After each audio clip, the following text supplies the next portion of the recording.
الحكاية بتبدأ مع جو وهو بيتحرك بالموتوسيكل بتاعه علشان يروح لحلبة القتال، وبيوصل فعلا جو لحلبة القتال، واللي بتكون حلبة قتال غير شرعية، وكل الجماهير اللي فيها بيراهنوا بالفلوس على مين اللي هيكون الفائز. وبيقف جو في الحلبة قدام الخصم بتاعه، وبيكون جو الخصم بتاعه لابسين دروع حديدية، وبنعرف ان في الوقت دوت وفي العصر دوت كل الملاكمين بيلبسوا الدروع الحديدية ديت، لان دوت هو تطور الملاكمة. وبتبدأ الجولة الأولى بين جو والخصم بتاعه، وبيكون في شخص بيتكلم مع جو عن طريق السماعة اللي موجودة في ودن جو، وبيقول على تعليمات يعملها في المباراة، وان اول حاجة لازم يعملها هو انه يتصدى لكل ضربات الخصم بتاعه، ويبين ان الخصم بتاعه هو اللي اقوى منه. وفعلا جو بيعمل زي ما الشخص اللي بيديله التعليمات دوت بيقول له. وقبل ما بتخلص الجولة الاولى بدقيقة بيقول الشخص اللي بيدي التعليمات لجو ان هو دلوقتي يخوف الخصم ويبين قدام الجماهير ان هو اقوى من الخصم. وفعلا جو بيعمل كده وبيضرب الخصم دوت ضربة قوية جدا، وبيخلي كل الجماهير يتصدموا مع نهاية الجولة الاولى بان جو قدر انه يهزم الخصم دوت. وبتبدأ بعد كده الجولة التانية، وجو بيفضل يعمل زي ما الشخص اللي بيتكلم معاه في السماعة بيقول له، وان هو يمثل ان هو عمال يتصدر كل ضربات الخصم اللي قدامه، وبعدها يتضرب من الخصم اللي قدامه ويتهزم. وفعلا جو بيتلقى كل ضربات الخصم اللي قدامه وبيقع على الارض وهو مهزوم في المباراة ديت، برغم ان هو كان قادر ان هو ينتصر. وبعد كل اللي حصل دوت بنشوف جو وهو بيتخانق مع الشخص اللي كان بيديله التعليمات، وبنعرف ان الشخص اللي كان بيديله التعليمات دوت هو المدرب بتاع جو واسمه نوبو. وبيكون جو بيتخانق مع نوبو وبيقول له ان هو زهق من التمثيل، زهق من كتر ما عمال يمثل ان هو بيتهزم في كل المباريات، وان هو عايز يدخل في مباراة بدون تمثيل وعايز يقاتل فعلا بجدية. لكن نوبو بيرد على جو بيقول له ان القتالات الجدية مش موجودة في الحلبة الغير شرعية، وان هو عارف كويس ان التمثيل اللي بيعمله دوت بيجيب له الفلوس اللي هو بيصرف منها، وان هو لو بطل تمثيل مش هيلاقي ياكل، وان هما الاتنين مش لازم يحلموا ويفكروا في احلام كبيرة، لان هما الاتنين ما عندهمش هوية، وحلبة القتال الغير شرعية هي الحلبة الوحيدة اللي يقدر يقاتل فيها. وبنعرف في الوقت دوت ان جو دايما بيمثل في القتالات اللي بيدخلها في الحلبة الغير شرعية ان هو دايما بيتهزم، وان الخصم اقوى منه برغم ان هو قادر ان هو يهزمه. وبيكون جو في الاول بيمثل قدام الجماهير ان هو قادر انه ينتصر على الخصم اللي قدامه، علشان كل الجماهير يروحوا يراهنوا على جو بان هو هينتصر في المباراة ديت، لكن بعدها جو بيمثل ان هو اتهزم. وطبعا بعد ما جو بيمثل ان هو اتهزم، كل الجماهير اللي حطوا رهان على جو بان هو هينتصر بعد ما شافوا فعلا ان هو قادر انه ينتصر ويفوز في المباراة ديت، بيخسروا كل الفلوس اللي حطوها في الرهان عليه. وطبعا اكتر واحد بيكون مستفيد من فلوس الرهان اللي الجماهير بتخسرها هو شخص اسمه الزعيم، ودوت اللي بيكون مسؤول عن حلبة القتال الغير شرعية. وبيكون الزعيم دوت متفق مع جو متفق مع نوبو ان في كل مرة جو هيمثل فيها ان هو اتهزم هياخد مبلغ من المال، وكمان نوبو هياخد بردك مبلغ من المال. المهم جو بيكون متضايق جدا من كل اللي بيحصل دوت، وان هو دايما بيمثل ان هو بيتهزم، وهو بيكون عايز ينتصر في اي قتال في الحلبة الغير شرعية، لكنه ما يقدرش يعمل كده ويكسر اللي بيعمله الزعيم،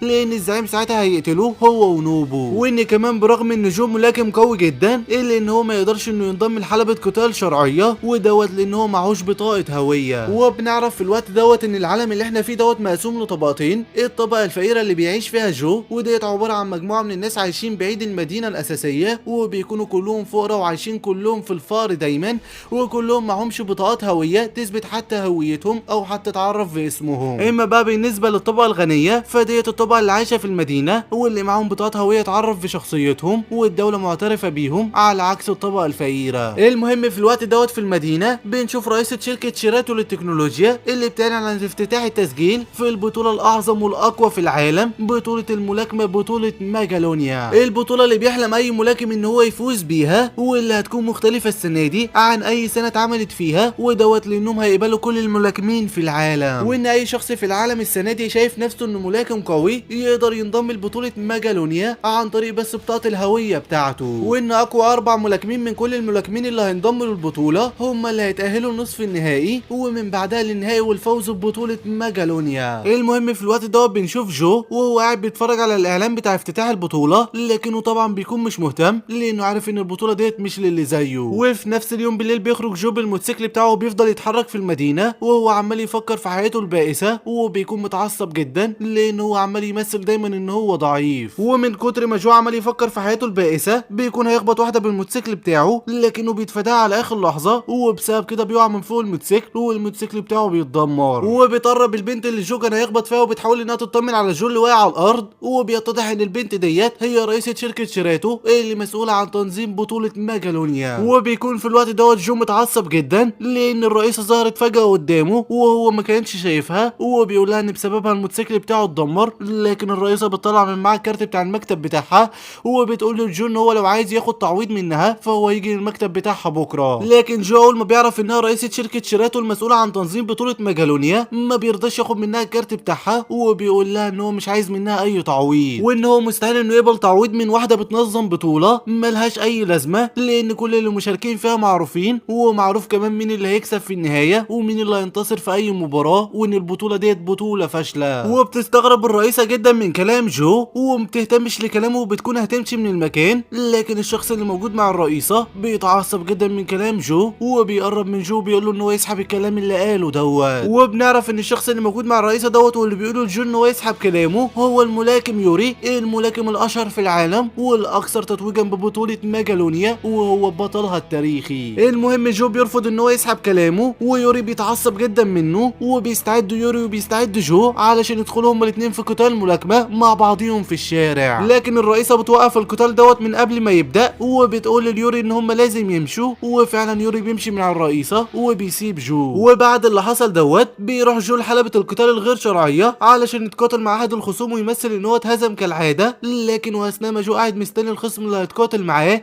بيظهر يوري من وسط الجماهير وبيطلع على الحلبة وبيقف قدام جو وبيقول ان هو جه هنا علشان يتقاتل مع جو ونوبو وكل الجماهير اللي موجودين في الحلبة بيتصدموا اول ما بيشوفوا بطل العالم بطل ميجالونيا جاي للمكان هنا علشان يتقاتل مع جو. وبيتحمس جو جدا وبيقول ليوري ان هو ما توقعش ان هو يجي لحد هنا علشان يتقاتل معاه وينتقم منه بسبب الكلام اللي قاله وان هو مستعد ان هو يتقاتل معاه. لكن طبعا نوبو بيكون مصدوم من كل اللي بيحصل وبيحاول ان هو يهدي جو ويقول لجو ان هو ما يدخلش في قتال مع الشخص دوت لان دوت هو بطل ميجالونيا واكيد هيهزمه وممكن كمان يقتله. لكن جو مش بيهتم لكلام نوبو وبيضرب نوبو وبيبعده بعد الحلبة. فبيحاول نوبو ان هو يتكلم مع الرئيس المسؤول عن الحلبة عشان يلغي القتال دوت لكن الرئيس بيرفض لان القتال دوت هيزود الجماهير اللي هيجوا للحلبة بتاعته. وبتبدا في الوقت دوت المباراة وبيبدا كل الموجودين يهتفوا باسم يوري ويوري بيقول لجو ان هو هيهزمه بس بايد واحدة. وبيبدا في الوقت دوت جو ان هو يهاجم يوري ويوري بيتصدى لكل لكماته وكل ضرباته وكمان بيوجه له لكمات قوية جدا وضربات قوية. لكن برغم كده وبرغم تفوق يوري الا ان جو بيقدر ان هو يقرب من يوري وبيكون على وشك انه يوجه له لكمة قوية جدا لكن يوري بيضرب جو بضربته القاضية وبيقدر ان هو يهزمه. وبينتصر يوري بكل سهولة على جو في المباراة وجو بيكون مش قادر ان هو يتقبل الهزيمة وبيطلب من يوري ان هو يتقاتل معاه في مباراة تانية. لكن يوري بيرفض ان هو يدخل مع جو في اي قتالات وبيقول له ان المكان دوت مش مكانه وان هو لو عايز يهزمه يجيله في ارضه زي ما هو جاله في ارضه وهزمه وان هو هيستناه في بطولة ميجالونيا لان البطولة ديت للابطال الحقيقيين والملاكمين الحقيقيين مش بطولة للفاشلين زي ما هو قال. وبيمشي بعد كده يوري من المكان وتاني يوم بيروح جو للمدرب نوبو وبيطلب من المدرب نوبو ان هو يساعده ويخليه ينضم لبطولة ميجالونيا لان هو عايز يتقاتل تاني مع يوري. لكن المدرب نوبو بيتريق على جو بيقول له انه مستحيل ان هو ينضم للبطولة ديت وان هو حتى لو انضم للبطولة ديت فمش هيقدر ان هو يوصل للنهائيات لان الاشخاص الموجودين في البطولة ديت ابطال حقيقيين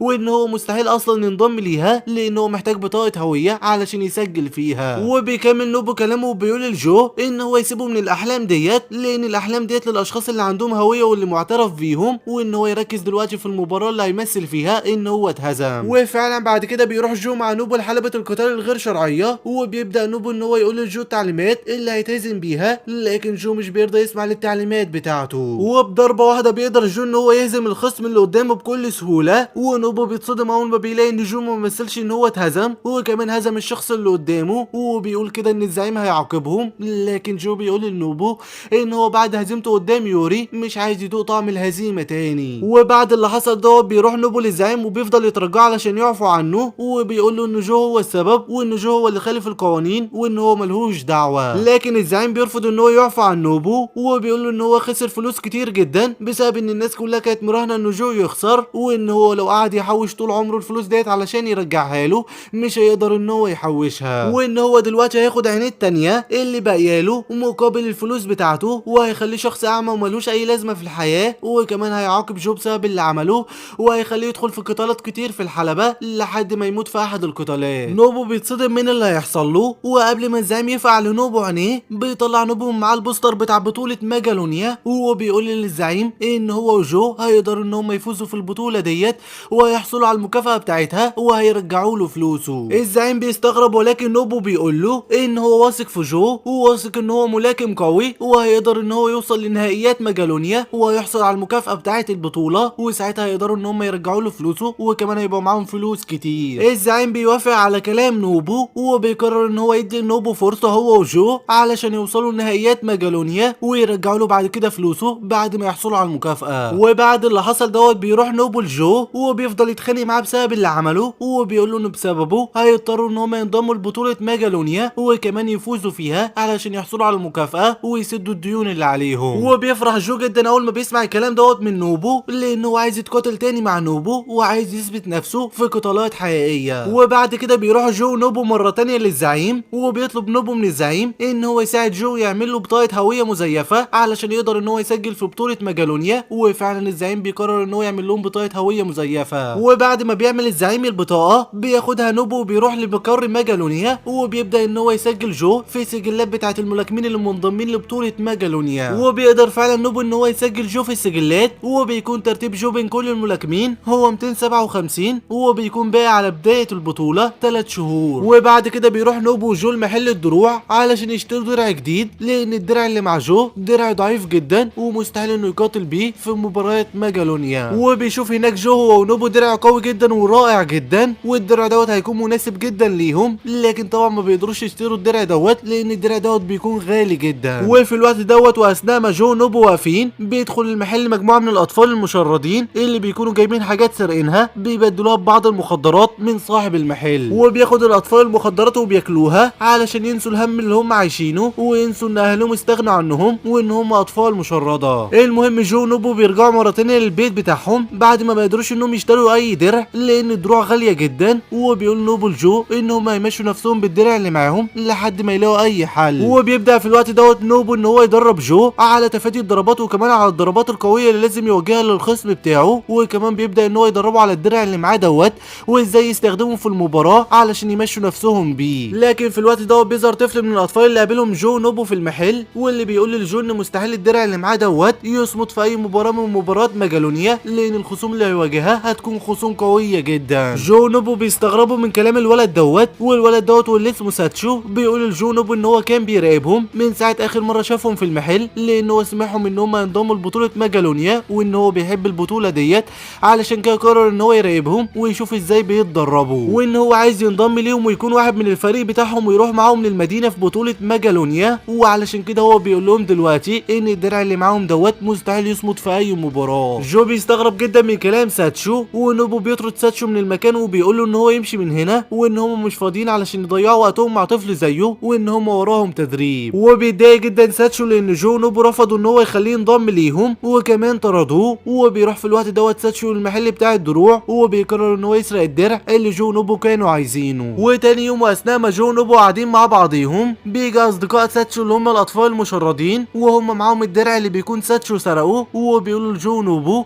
ان ساتشو قدر انه يسرق الدرع من المحل، لكن قبل ما يهرب هو من المحل صاحب المحل قبض عليه ودلوقتي بيعذبه. وفعلا في الوقت دوت بيكون صاحب المحل ماسك ساتشو وعمال يعذبه علشان يعرف منه هو ودى الدرع فين، لكن في الوقت دوت بيقتحم المحل جو بالموتوسيكل بتاعه وبينقذ ساتشو قبل ما صاحب المحل يخلص عليه. وبيتعصب جدا صاحب المحل من جو وبيقرر ان هو يخش معاه في قتال ملاكمه لان هو في الماضي كان ملاكم قوي، وبيقرر ان هو يخلص على جو. لكن جو في الوقت دوت بيلبس الدرع الجديد اللي ساتشو سرقوه وبيبدا ان هو يتقاتل مع صاحب المحل، لكن صاحب المحل بيقدر انه يوجه ضربه قويه جدا لجو بيكسر فيها الدرع الجديد اللي هو لابسه، وبيضطر في الوقت دوت جو ان هو يقلع الدرع اللي هو لابسه لان الدرع خلاص باظ، وبيكمل القتال مع صاحب المحل بدون اي دروع، وبيقدر جو بكل سهوله ان هو ينتصر على صاحب المحل بدون اي درع. وبعد اللي حصل دوت بيعرف نوبو ان جو هيضطر ان هو يقاتل في بطوله ميجالونيا بدون اي دروع لان الدرع الجديد اللي ساتشو سرقه اتدمر، وكمان الدرع القديم اللي معاهم مش هيقدروا ان هم يقاتلوا بيه لان هو درع ضعيف جدا. لكن جو بيكون مش مهتم ان هو مش هيقاتل باي دروع لان مش الدرع هو اللي هيحدد قوته. وبيتكلم في الوقت دوت جو مع ساتشو وبيوافق ان ساتشو يجي معاه هو ونوبو وينضم ليهم ويبقى واحد من الفريق بتاعهم. وبعد كل اللي حصل دوت بيبدا جو ان هو يتدرب بكل قوته لحد ما بتمر 3 شهور، وبيجي اليوم الموعود، اليوم اللي بتبدا فيه بطوله ميجالونيا، وبتيجي اول مباراه لجو في البطوله، وبيطلع جو على الحلبه الشرعيه لاول مره في حياته وبيكون مبهور من كل حاجه عمال يشوفها. وبتبدا الجوله الاولى في المباراه وبيكون وبيكون الخصم بتاع جو هو ملاكم اسمه شارك،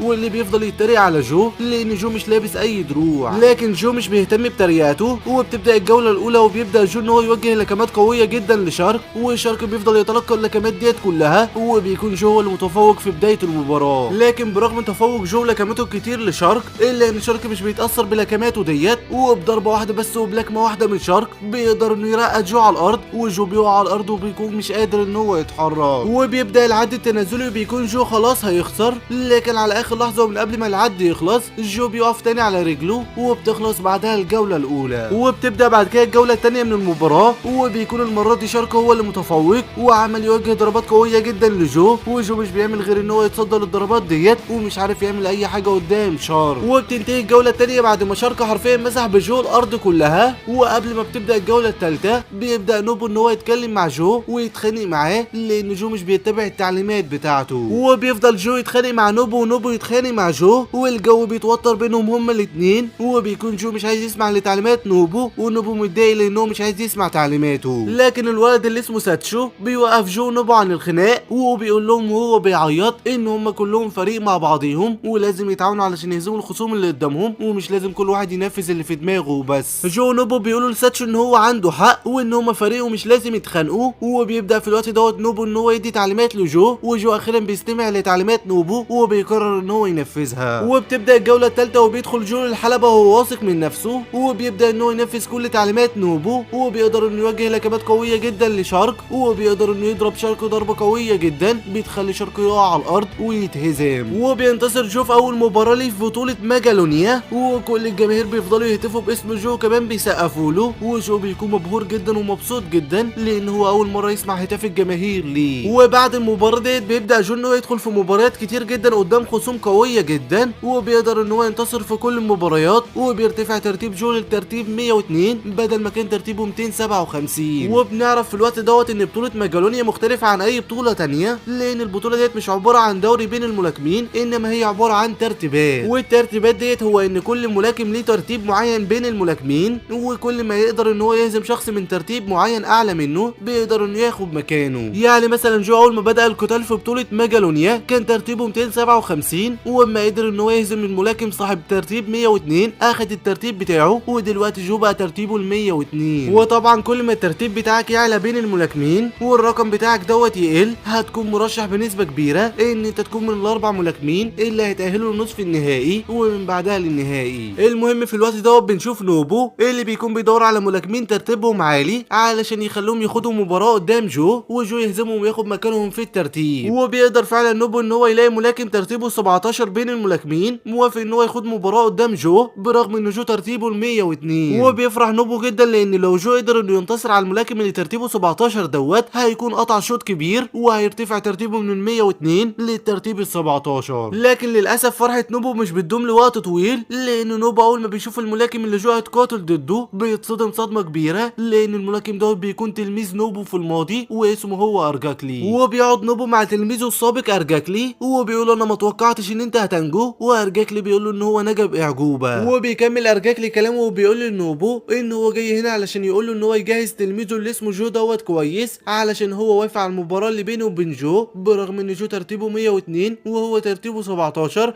علشان حاجه واحده بس، وان هو يسحق جو يهزمه ويعرفه مين التلميذ الاقوى. وبيتصدم نوبو اول ما بيسمع كلام ارجاكلي، وبيعرف ان ارجاكلي متضايق منه لان هو ما سالش عليه ودور عليه بعد اللي حصل له، وعايز ينتقم من التلميذ بتاعه جو ويهزمه في المباراه دي. وفي الوقت ده بنرجع فلاش باك علشان نشوف هو ايه علاقه ارجاكلي بنوبو، وبنشوف ان في الماضي نوبو كان عنده صاله تدريب للملاكمين وكان من افضل الملاكمين اللي عنده هو ارجاكلي. وفي الوقت دوت من كتر ما ارجاكلي اتعلم كل حاجه عن الملاكمه من نوبو كان مستعد ان هو يشارك بارجاكلي في بطوله للملاكمه ويخلي ارجاكلي يفوز بيها، لكن للاسف نوبو ملحقش انه يعمل كده ويخلي ارجاكلي يشارك في اي بطوله، ودوت لان الحرب العالميه الثانيه بدات وتم طلب ارجاكلي للحرب. وفي الوقت دوت قبل ما ارجاكلي يمشي ويروح يشارك في الحرب نوبو قال له ان هو هيستنى لحد ما يرجع من الحرب ديت وهيشاركوا هما الاثنين في بطولات كتير وهيكسبوها لان هو التلميذ الافضل عنده. لكن ارجاكلي لما راح للحرب ورجع كان خسر رجلين الاثنين وكان من الاشخاص اللي نجوا باعجوبه، وساعتها ارجاكلي ما لقاش ان نوبو قاعد مستنيه زي ما هو قال له قبل ما يروح الحرب، ولقى ان نوبو قفل الصاله بتاعته بتاعه التدريب،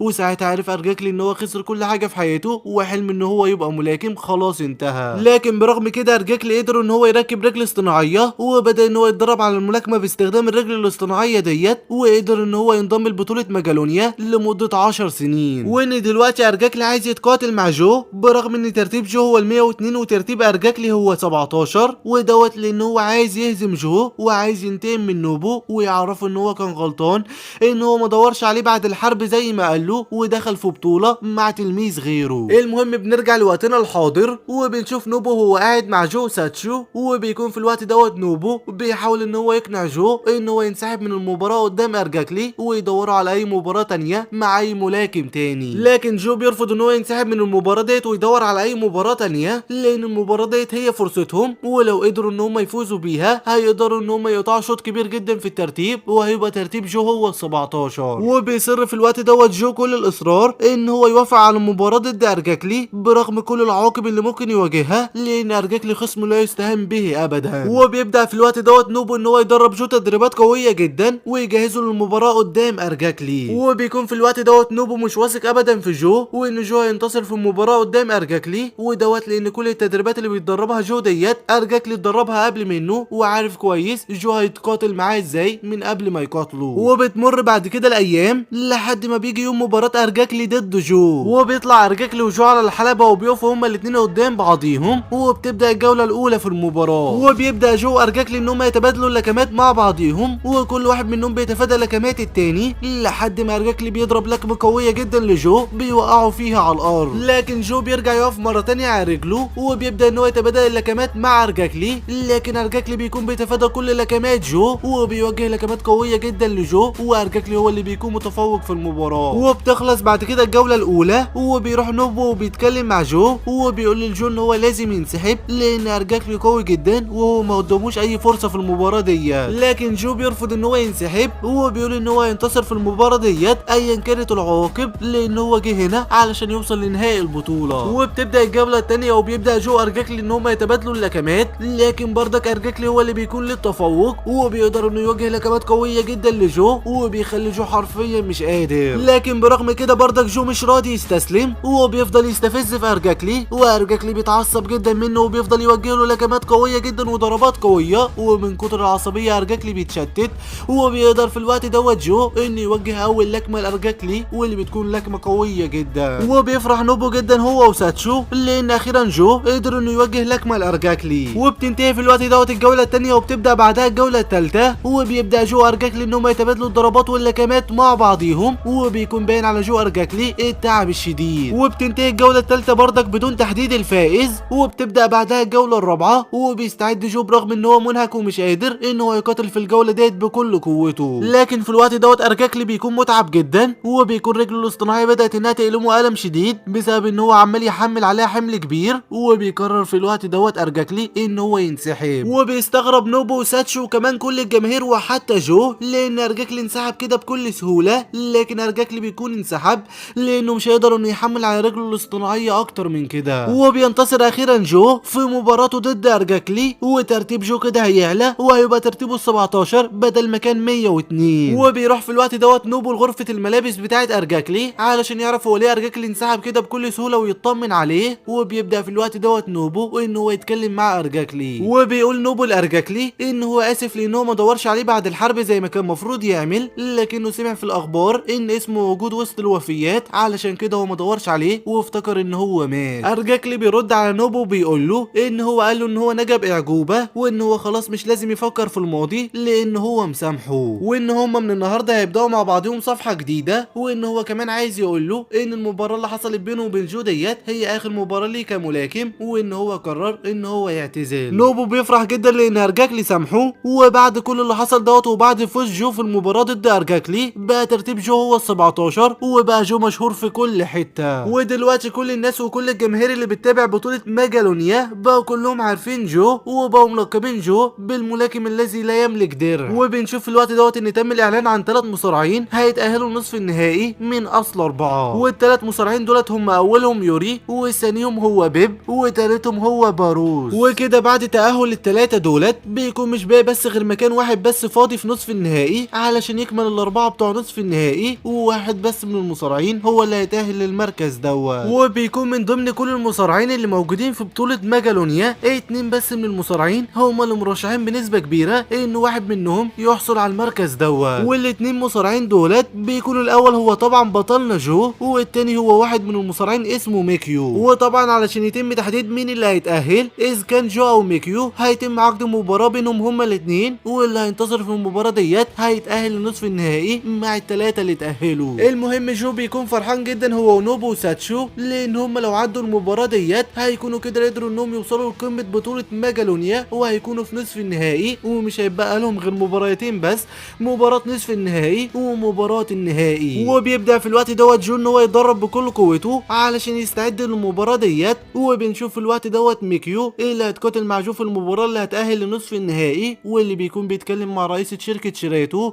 وبيتضح في الوقت دوت ان ميكيو هو اخو رئيسة شركة شيراتو اللي مسؤول عن تأسيس بطولة ميجالونيا. لكن على عكس المتوقع، وبرغم ان ميكيو هو اخو الرئيسة بتاعت شركة شيراتو، الا ان رئيسة شركة شيراتو بتكون عايزة ان اخوها ميكيو ما ينتصرش ابدا في المباراة قدام جو وما يوصلش للنهائي. وبيتضح في الوقت دوت ان رئيسة شركة شيراتو اللي بالمناسبة اسمها كيكو على خلاف مع اخوها اللي اسمه ميكيو على مين اللي ليه الاحقية ان هو يدير شركة شيراتو. وبنعرف في الوقت دوت ان كيكو اللي هي رئيسة شركة شيراتو دلوقتي بقت رئيسة شركة شيراتو لان جدها كان واثق فيها وخلاها تبقى الرئيسة من بعده. وبيكون ميكيو متضايق جدا لان اخته هي اللي بقت رئيسة الشركة مش هو، وبيكون متضايق كمان اكتر لان اخته قدرت انها تقنع المستثمرين بتوع الشركة ان هي اللي ليها الاحقية في ادارة الشركة بالاختراع اللي اخترعته. والاختراع دوت بيكون دروع المصارعين اللي مزودة بالذكاء الاصطناعي، وكمان درع المصارع اللي بيندمج مع الجسم وبيقدر انه يتوقع ضربات الخصم من قبل ما يضربها. وبيكون ميكيو انضم لبطولة ميجالونيا علشان يثبت ان اخته فاشلة في ادارة الشركة، ودوت عن طريق ان هو يثبت ان الدرع اللي هو لابسه واخترعه ان هو اقوى من الدرع اللي هي اخترعته ويقنع المستثمرين بيه. وبيتكلم ميكيو مع اخته وبيقول لها ان هو هيوصل للنهائي وهيتقاتل مع يوري وهيهزمه ويثبت لكل المستثمرين ان الدرع بتاعه هو اللي اقوى،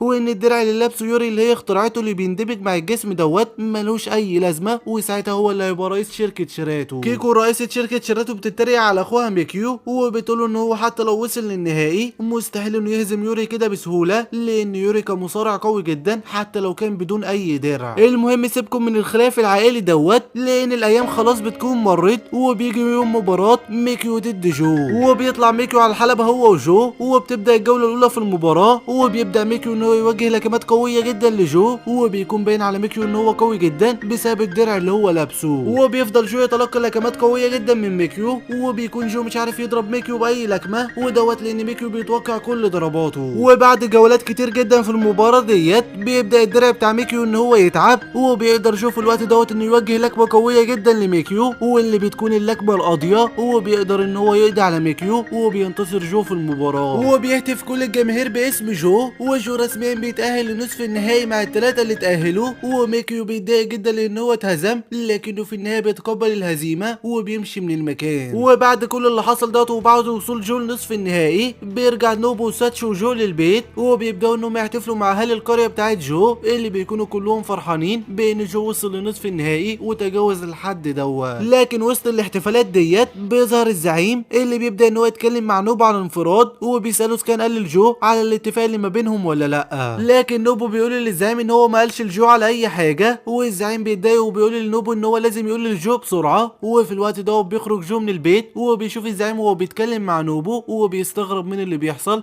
وبيسال نوبو هو ايه اللي بيحصل هنا. وفي الوقت دوت نوبو بيتكلم وبيشرح لجو كل حاجه وعلى الاتفاق اللي بينه وبين الزعيم، وان هو مش هيقدر ان هو يكمل في بطوله ميجالونيا اكتر من كده. جو بيستغرب جدا من كلام نوبو، لكن في الوقت دوت بنرجع فلاش باك للحظه اللي قال فيها نوبو للزعيم ان هو يرجع له كل فلوسه اللي خسرها عن طريق ان هو يخلي جو يشترك في بطوله ميجالونيا. وبنشوف في الوقت دوت ان الزعيم وافق على كلام نوبو وان هو يخلي جو ينضم لبطوله ميجالونيا، وكمان طلع له بطاقه هويه مزيفه علشان يشترك بيها في البطوله. وكل دوت عملوه لان هو كان عايز يوصل جو لنصف النهائي، وبعد ما يوصل جو لنصف النهائي لازم يخسر. وبيكون الزعيم عايز جو يخسر بعد ما وصل للحد دوت لان هو هيعمل مراهنات، والمراهنات ديت هتكون بتقول كلها ان جو هيكسب والكل هيشارك فيها وهيقول ان جو هيكسب، لكن في الحقيقه جو هيعمل زي ما كان بيعمل في الاول وان هو يمثل ويخسر المباراه ديت بعد ما وصل للحد دوت. وبيكون دوت هو الاتفاق اللي حصل بين نوبو والزعيم، واللي اضطر نوبو في الوقت دوت ان هو يوافق عليه علشان الزعيم ما يقتلهوش، ومضطر دلوقتي كمان ان هو يوافق على كلام الزعيم وينفذ الاتفاق بتاعهم لحد النهايه،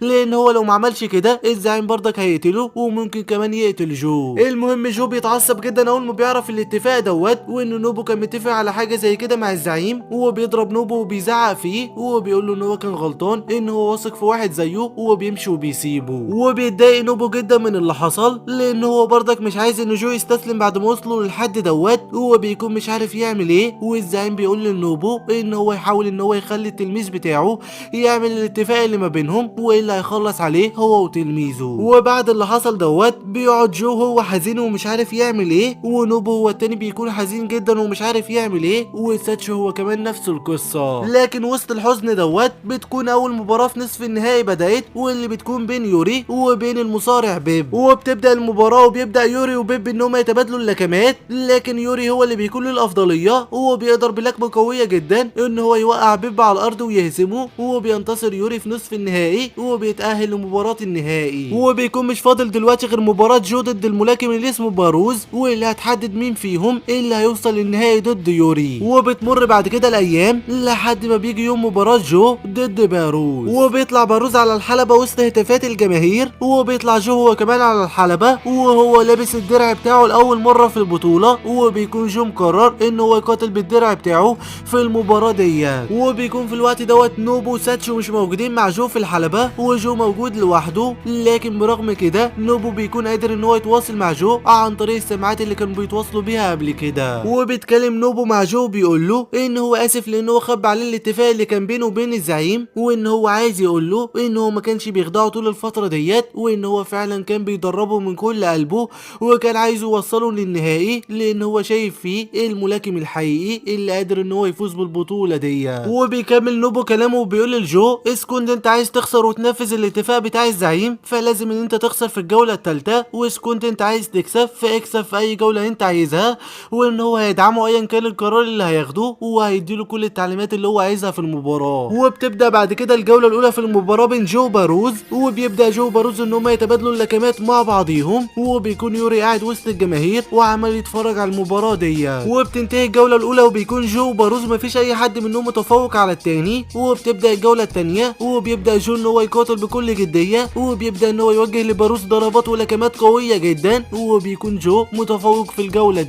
وبتنتهي الجوله الثانيه بتفوق جو بكل جداره. وبتبدا الجوله الثالثه وبيبدا جو في الوقت ان هو يفكر اذا كان هيكمل ويقاتل وينتصر في المباراه ولا لازم يخسر. وبيفضل جو في الوقت يتلقى لكمات قويه جدا من باروز، وهو حرفيا مش عارف يعمل ايه ومش عارف يخسر ولا يكسب، لحد ما جو بيقرر ان هو يخسر، وبيتلقى لكمات قويه جدا من باروز وبيقع جو على الارض وهو مش قادر، وبيقرر ان هو يستسلم. لكن قبل ما بيتهزم جو بشكل نهائي بيظهر الولد اللي اسمه ساتشو اللي بيبدا ان هو يشجع جو وبيقول له ان هو مش لازم يتهزم بعد ما وصل للمرحله وكمان نوبو في الوقت بيتكلم وبيقول لجو ان هو ما يهتمش للاتفاق اللي كان بينهم وبين الزعيم، وان هو لازم ينتصر في المباراه وبيتحمس جو جدا من كلام ساتشو ومن كلام نوبو، وبيفتكر كمان في الوقت ان هو لازم يوصل للنهائي علشان يتقاتل مع يوري مره تانية. وبيرجع جو يقف على رجله مره تانية بعد ما قلع الدرع اللي كان لابسه، وبيقول ان هو مستعد دلوقتي لحسم المباراه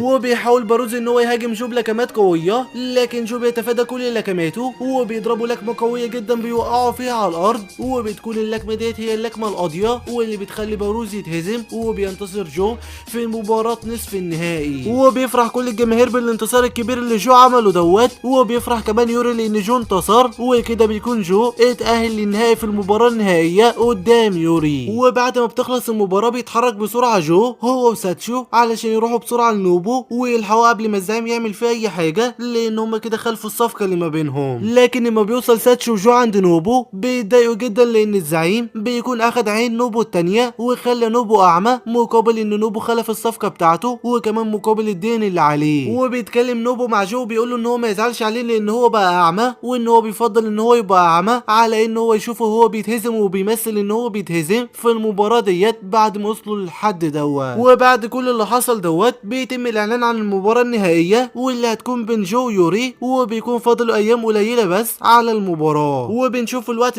نوبو اللي بيستعين بارجاكلي والمدرب بتاع ارجاكلي علشان يساعد جو في التدريب، لان هو دلوقتي مش هيقدر انه انه يساعد جو في التدريب بسبب ان هو خلاص بقى اعمى. وبيبدا في الوقت دوت جو ان هو يتدرب بمساعده ارجاكلي ويستعد للمباراه النهائيه قدام يوري. وبنشوف في الوقت دوت يوري اللي بيكون بيتكلم مع الرئيسه كيكو وبيقول لها ان هو عايز يشيل الدرع اللي موجود عليه واللي مدموج مع جسمه دوت، وان هو عايز يقاتل في المباراه النهائيه بدون اي دروع زي ما جو بيقاتل بدون اي دروع. الرئيسه كيكو بتتصدم اول ما بتسمع كلام يوري وبتقول ان في سببين بيمنعوك ان انت تشيل الدرع دوت. السبب الاول هو ان الدرع دوت مدموج مع جسمك ولازم ان انت تعمل عمليه علشان تشيله، والسبب التاني اللي بيمنعه ان هو يشيل الدرع هي انها مش موافقه ان هو يشيله، ودوت لانهم عاملين بطوله مجالونيا ديت وكل بطولات مجالونيا اللي فاتت علشان يروجوا للدروع بتاعتهم والتكنولوجيا بتاعتهم اللي موجوده في الدروع ديت ويخلوا المستثمرين يستثمروا اكتر في شركتهم، وان هو لو هيتقاتل في المباراه النهائيه بدون اي دروع فدوت هيأثر على الاستثمار بتاع شركتهم ومش هينفع ان هو يقاتل هو وجو بدون اي دروع. لكن يوري بيقول للرئيسه ان هو خلاص حسم قراره وان هو مش مهتم بالاستثمار بتاعها ولا حتى بالترويج بتاعها وان هو يعمل العمليه ويفك الدرع دوت من عليه. وبيمشي يوري وبيسيب الرئيسه كيكو وبتتضايق الرئيسه جدا من اللي هيعمله يوري، لكنها في النهايه بتقرر انها تسيب يوري يعمل اللي هو عايزه. وبنشوف في الوقت دوت جو اللي بيكون عمال يتدرب بكل قوته ومتحمس جدا لمباراه النهائي قدام يوري. وبنشوف كمان في الوقت دوت يوري اللي بيكون فك الدرع اللي عليه بعد ما عمل العمليه وبيكون عمال يتدرب بكل قوته هو كمان برغم ان هو مش قادر بسبب العمليه اللي عملها وبيكون بيستعد لمباراه النهائي قدام جو. وبتمر الايام لحد ما بيجي اليوم الموعود، يوم المباراه النهائيه والمباراه الاخيره في بطوله ماجالونيا واللي هتكون بين جو ويوري. وبيطلع جو ويوري على الحلبه وبتبدا الجوله الاولى في المباراه وبيبدا جو ويوري ان هم يتبادلوا اللكمات مع بعضيهم، وبتبدا بعدها الجوله الثانيه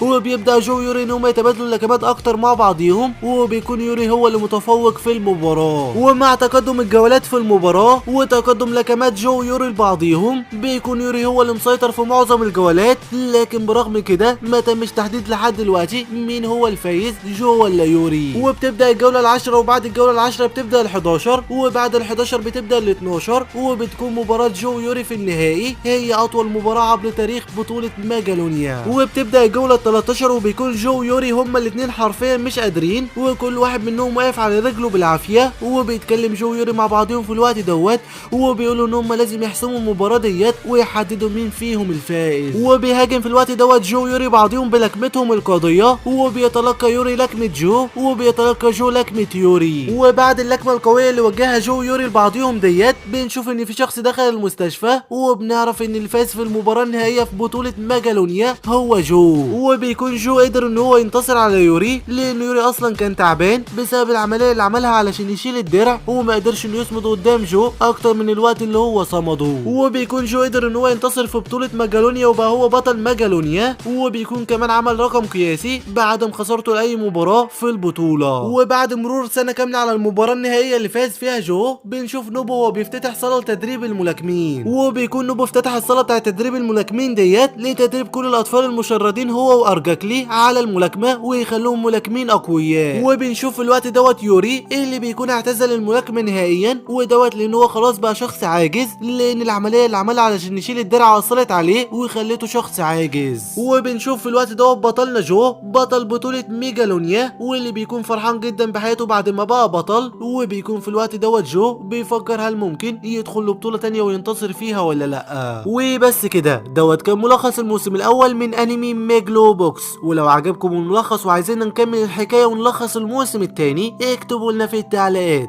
وما تنسوش تصلوا على الرسول صلى الله عليه وسلم، والسلام.